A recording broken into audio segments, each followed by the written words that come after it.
आज की सुबह का नज़ारा कुछ अलग सा था। लोगों के चेहरे पे भगवान शिव के प्रति जो अटूट श्रद्धा और उनके प्रति जो भक्ति है वो अलग ही दिखाई दे रही थी। इस महाशिवरात्रि पे लोगों के चेहरे की खुशी इस त्योहार के बारे में बयां कर रही थी। लोग महाकाल की भक्ति में डूबे नदी में डुबकी लगा रहे थे और कुछ हाथ में जल पुष्प और दूध लिए उनके अभिषेक की तैयारी कर रहे थे। तो इस महाशिवरात्रि पे आइए बातें करते हैं, कुछ आपकी और कुछ हमारी, मेरी कहानी। तो सभी की तरह भक्ति पे डूबा मैं भी। आज सुबह मंदिर की ओर निकला।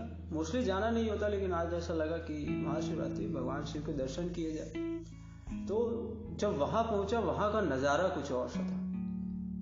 वैसे ये श्रद्धा और जो भक्ति है उसका किस्सा बड़ा अनोखा सा होता है। जब किसी के प्रति अटूट श्रद्धा होती है तो जो चीजें दिखाई नहीं देती, सबसे ज्यादा चारों ओर हमें वही चीज महसूस होती है। और ये बात जब महाकाल की हो तो फिर बात ही कुछ और है। और महाशिवरात्रि पे जब झांकियां, रैलियां, उनकी शोभा यात्रा ये सब जब निकलती है तो उसे तो शब्दों में बयां कर पाना संभव ही नहीं। सड़कों पे जब ध्वजा लहराते हैं, उनकी भक्ति के गीत चलते हैं, ढोल बज रहे होते हैं, लोगों में खुशियां होती है, तो महाशिवरात्रि है, त्योहार बहुत अच्छी। हम आगे बढ़े, मंदिर की तरफ चले। जब मंदिर की तरफ चले तो वहां का नज़ारा बहुत अलग, बहुत भीड़, बहुत ज़्यादा भीड़। कुछ मंदिर के अंदर पूजा करने की तैयारी कर रहे, कुछ नदियों में डुबकियां लगा रहे, कहीं प्रसाद का वितरण हो रहा, बहुत सारे लोग पैदल चल रहे, मतलब लोगों में भक्ति उमड़ी हुई थी।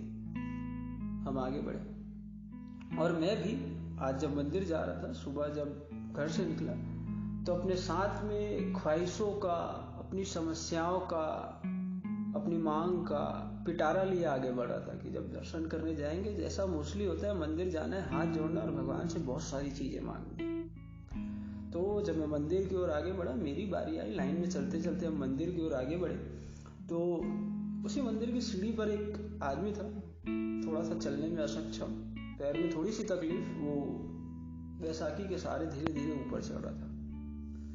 थोड़ा समय लग रहा था मुझे। बाहर का नज़ारा और बहुत सारे स्टॉल्स लगे हुए, कोई प्रसादी बेच रहा, कोई प्रसादी खरीद रहा, कोई फूल बेच रहा, कोई नारियल बेच रहा, लोग खरीद रहे, भगवान के प्रति बहुत सारी श्रद्धा, आगे बढ़ रहे थे।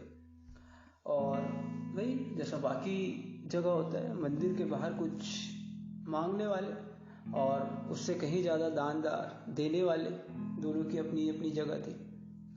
मैं अपनी बारी के बाद जब फाइनली मंदिर के अंदर पहुंचा, भगवान शिव को हाथ जोड़ा, नमन किया और बस बैठा कुछ देर किनारे पे और मन बड़ा शांत सा लग रहा था। और वैसे भी मंदिर जगह ऐसी है कि जहाँ जाने के बाद आप सारी चीज़ें भूल जाते हैं और मन जो होता है वो बिल्कुल शांत सा हो जाता है। मैं अपने चारों ओर चीज़ों को देख रहा था, महसूस कर रहा था। लोग आ रहे थे, हाथ जोड़ रहे थे, माथा टेक रहे थे, अच्छा लग रहा था, बहुत शांत सा लग रहा था। और फाइनली जिन समस्याओं का पिटारा लिए और अपनी प्रॉब्लम्स लिए, ख्वाहिशें लिए मैं आया हुआ था, वो रख नहीं पाया। बस चारों ओर चीज़ों को देख रहा था। मैंने वापसी में दोबारा माथा टेका और मंदिर से बाहर आ गया। और जब वापसी के रास्ते पे था तो एक बात मैंने महसूस की कि उस महाकाल को जो देना था उसने पहले ही दे के भेज दिया है। उस महाकाल ने जिसको जितनी आवश्यकता थी उतनी पहले ही दे दी है।